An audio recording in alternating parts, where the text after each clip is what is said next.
My beautiful ladies, welcome to SRK Telugu beauty tips. నేను మీ అంజలి. ఈ రోజు మీతో ఒక చక్కటి వీడియో అయితే షేర్ చేయబోతున్నానండి. ఈ రోజు వీడియోలో నేను షేర్ చేయబోతున్నాను అంటే సెలీషియా కేటీ గురించి ఇదివరకట్లోనే వీడియో అయితే చేశాను కదండి. డాండ్రఫ్ పోవడానికి ఎంతో బాగా ఉపయోగపడుతుంది. స్టార్టింగ్ స్టేజ్లో ఉండేటప్పుడు కొంచెం పెచ్చులుగా వస్తున్న డాండ్రఫ్ని తగ్గించుకోవడానికి ఇది వీక్లీ ట్వైస్ కానీ థ్రైస్ కానీ ఉపయోగిస్తే మంచి రిజల్ట్ అయితే ఉంటుంది. మీకు 1 వీక్లోనే మంచి రిజల్ట్ అయితే వచ్చేస్తుంది. అయితే దీంతో పాటుగా ఇంకొక లోషన్ కూడా ఉంటుంది. ఎందుకంటే ఇంతమందికి ఆ ప్రాబ్లం అనేది ఎక్కువ అయిపోతుంది అనమాట. డాండ్రఫ్ చాలా ఎక్కువగా అయిపోయి పెడుసులుగా రావడం, ఇంకా అది లాగుతుంటే జుట్టు కూడా ఊడిపోవడం అనేది జరుగుతుంది. సో అలాంటప్పుడు ఏంటంటే నైతే అప్లై చేయాలండి. ఇది ఎక్కడైతే మనకి స్కాల్ప్ పైన డాండ్రఫ్ ఎక్కువగా ఉండి ఇంకా అలాగే రెడ్నెస్ ఉందో ఆ ఏరియాలోనే అప్లై చేయాలి. అప్లై చేసి కొంచెం ఇలా మసాజ్ చేసేసి ఒక 2 నిమిషాలు అలా వదిలేసేయాలి. నెక్స్ట్ డే మార్నింగ్ ఈ షాంపూతోనైతే తలంటుకోవాలి. ఇలా చేయడం వల్ల డాండ్రఫ్ చాలా తొందరగాను పోతుందండి. అలాగే మీకు ఎలర్జిక్ రియాక్షన్స్ ఉన్నా ఇంకా అక్కడ ఏ ఇబ్బందులు ఉన్నా కూడా పోతాయి అన్నమాట. సో దీని గురించి ఫుల్ డీటెయిల్స్ అయితే వీడియోలో చెప్తాను కనుక వీడియోని ఎక్కడ కూడా స్కిప్ చేయకుండా చూడండి. ఇంకా మన ఛానల్ ఎవరైనా కొత్తగా చూస్తున్న వాళ్ళు ఉంటే తప్పకుండా మన ఛానల్ని సబ్స్క్రైబ్ చేసుకోండి. మీరు సబ్స్క్రైబ్ చేసుకోగానే పక్కన ఒక బెల్ ఐకాన్ కూడా వస్తుంది. అది కూడా హిట్ చేశారనుకోండి, నేను పెట్టే ప్రతి వీడియో నోటిఫికేషన్ మీ వరకు వచ్చేస్తుంది. ఇప్పుడు ఇంకెందుకు కలిసి లేట్ చేయకుండా వీడియోలోకి వెళ్ళిపోదాం.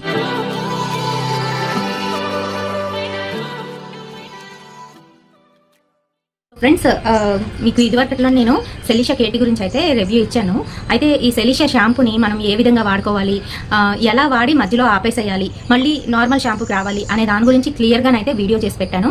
అది ఎవరైనా చూడనట్లయితే ఫస్ట్ వెళ్ళి ఆ వీడియోని అయితే చూడండి. నేను డిస్క్రిప్షన్లో లింక్ అయితే ప్రొవైడ్ చేస్తాను. అలాగే దీంతో పాటుగాను అంటే కొంచెం ఎక్కువ గ్రావిటీలోని మీకు ప్రాబ్లం ఉందనుకోండి, డాండ్రఫ్ బాగా పెడుసులు కట్టేసి మీరు తల దువ్వుతున్నా లేదంటే నార్మల్గా ఇలా అన్నా కూడాను రాలిపోతూ ఉంటుందన్నమాట. దాంతోపాటుగా ఏమవుతుందంటే జిడ్డుగా అయిపోయి పెడుసుల్లాగా కడుతుంది. మనం దువ్వేటప్పుడు ఏంటంటే అవి ఫ్లేక్స్ లాగా పైకి జుట్టు లోపల ఉండిపోయి పైకి కనిపిస్తూ ఉంటాయి. అవి తీయాలి అని అంటే రూట్స్తో పాటు హెయిర్ కూడా వచ్చేస్తూ ఉంటుంది. ఒక్కొక్కసారి ఏంటంటే అది లాస్ట్ వరకు లాగితే కానీ రాదనమాట. అలాంటి ప్రాబ్లం ఉన్నవాళ్ళు, అలాంటి ప్రాబ్లమ్ని ఫేస్ చేస్తున్న వాళ్ళు కంపల్సరీ ఇదైతే యూజ్ చేయాలండి. అండ్ దీని పేరు వచ్చేసి డమెథాసిన్ డైప్రోపోయినెట్ అని చెప్పేసి ఉంటుంది. నేను డిస్క్రిప్షన్లో ఇస్తాను దీని గురించి ఫుల్ డీటెయిల్స్, అలాగే వీడియోలో కూడా ఇస్తాను. సో ఒకసారి చెక్ చేయండి. సెలీషియా కేటీ గురించి అయితే నేను వీడియో చేసి పెట్టాను కదా, ఆ వీడియోని అయితే డిస్క్రిప్షన్లో లింక్ అయితే ప్రొవైడ్ చేస్తాను. సో ఈ రోజు ప్రత్యేకించి దీని గురించి అయితే చెప్పబోతున్నాను. ఇదేంటంటే మనకి స్కాల్ప్లోని ప్రాబ్లం ఎక్కువ అయిపోయినప్పుడు రెడ్నెస్, ఇచ్చినెస్, ఇంకా అలాగే కొంతమందికి అయితే మంట కూడా వస్తూ ఉంటుంది.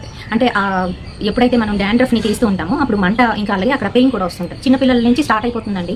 ఒక 11-12 ఇయర్స్ నుంచి ఈ ప్రాబ్లం అయితే ప్రతి ఒక్కరికి స్టార్ట్ అయిపోతుంది. దానివల్ల హెయిర్ లాస్ అయిపోతుంది. హెయిర్ లాస్ అయిపోయి కొంచెం ఏజ్ వచ్చేసరికి అదే కరెక్ట్గా వాళ్ళు టీనేజ్కి వచ్చేసరికి ఈ ప్రాబ్లం అనేది ఎక్కువగా అయిపోతుంది అనమాట. సో అలా కాకుండా ముందుగానే మీరు ప్రికాషన్స్ తీసుకొని డాక్టర్ సజెషన్ అయితే తప్పనిసరిగా తీసుకోవాలండి. డెర్మటాలజిస్ట్ దగ్గరికి అయితే ఒకసారి వెళ్ళి కన్సల్ట్ చేసి వాళ్ళు మీ ప్రాబ్లమ్ని చూసి దానికి ఏంటి వాడాలో అనేది చెప్తారు. తక్కువలో ఉన్నదైనా మీకు సజెస్ట్ చేయొచ్చు, లేదు అంటే సేమ్ ఇలాంటిదైనా సజెస్ట్ చేయొచ్చు. కొన్ని ఏంటంటే డైల్యూషన్స్ జరుగుతాయి కదా, సో అలాంటివి ఇస్తారనమాట. ఎందుకంటే కొంతమంది స్కాల్ప్ అనేది అలా ఉంటుంది కాబట్టి. మరి కొంతమందికి ఏంటంటే ఈ ప్రాబ్లం ఈ రకంగా ఉన్నప్పుడు తప్పనిసరిగా ఇదైతే యూజ్ చేయండి. చాలా బాగా యూజ్ అవుతుంది.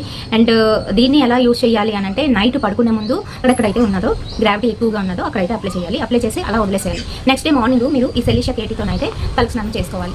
ఆ తర్వాత ఒక 2 డేస్ తర్వాత మళ్ళీ సేమ్ రిపీట్ అయితే చేయాలి. ఈ విధంగాను వీక్లీ ట్వైస్ కానీ లేదంటే థ్రైస్ కానీ చేస్తే తొందరగా మీకు రిలీఫ్ అనేది వస్తుంది. అండ్ అలాగే హెయిర్ కూడా ఊడకుండా ఉంటుందండి. సో హెయిర్ ఊడుతున్న వాళ్ళకి ఇది చాలా బాగా పనిచేస్తుంది. మీరు కూడా ట్రై చేయండి. అండ్ దీని ప్రైస్కి వచ్చేటప్పటికి ఇది వచ్చేసి మామూలుగా మనం మెడికల్ షాప్లో కొన్నట్లయితే 165-164 ఆ రేంజ్లోనైతే ఉంది. అండ్ దీని లైఫ్ టైంకి వచ్చేటప్పటికి 1 ఇయర్ అయితే ఉంటుందన్నమాట మ్యానుఫ్యాక్చరింగ్ డేట్ నుంచి. ఆ తర్వాత ఎక్స్పైర్ అయిపోతుంది. అండ్ ఈ ప్యాక్ వచ్చేసి 50 ml ప్యాక్ అనమాట. ఇందులో 50 ml ఉంటుంది. మీకు ఎక్కువేమీ అవసరపడదు. ఒక 50 ml కొనుక్కున్నారంటే మీకు చాలా సార్లు అయితే వచ్చేసింది. ఇది అసలు వాడిన అవసరం లేదు. మీరు ఏంటంటే 1 వీక్కే మంచి రిజల్ట్ అనేది వస్తుంది. వీడియో నచ్చినట్లయితే తప్పకుండా ఒక లైక్ అయితే ఇవ్వండి అండ్ షేర్ చేయండి మీ ఫ్రెండ్స్ అండ్ ఫ్యామిలీ మెంబర్స్కి. మరిన్ని ఇలాంటి ఇంట్రెస్టింగ్ అండ్ యూస్ఫుల్ వీడియోస్ కోసం తప్పకుండా ఫాలో అయిపోండి ఎస్ఆర్కే తెలుగు బ్యూటీ టిప్స్. రేపటి సరికొత్త వీడియోతో మళ్ళీ మీ ముందుకు వచ్చేస్తాను. Until then by.